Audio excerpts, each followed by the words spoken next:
we have been in the mode of a pandemic over the past several years, and that has changed the way we do work, um, individually as a person, because it impacts our family members and how work is done in city hall and how work is done within the community. So there's a lot of obstacles, I think, especially for working women or women who may be interested in running for office. They may not. They may think like, oh, I can't do it. I just have to do so many things already. Given your experience and going through this yourself, I mean, what kind of advice do you have for those women? If it's something you really want to do or think you want to do, I absolutely encourage you to pursue it.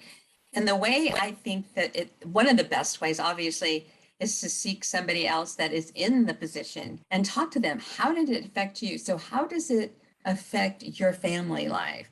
Because I think what women tend to do is we put before we make a decision, we put our families first. How is this going to affect our families? How is this going to affect our children?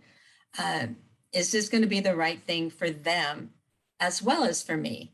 And by having that opportunity to talk with other women who have gone through it, who have families and have overcome some of the obstacles, I think that shows you, just like you said earlier, that there are people who have walked the same walk that we all have. I don't think there's anything new that anyone has not experienced, whatever that may be, whatever they want to attain. And I think that with women specifically, once we make a commitment, we make a commitment with our heart and we really believe in what we do, as opposed to, well, what is this going to get me or whatever, whatever. It's with our heart because we believe in it. And so again, seek out a mentor, talk to somebody who's already walking that walk. Go for it is what you're saying. Just give it a shot, or Go for it. Seek out folks who are already doing it. Get their insights and in terms of how they did it, and chart out your path with the support of a mentor. That is such great advice, Jan. You are truly an inspiration, and it has been an honor to work with you side by side.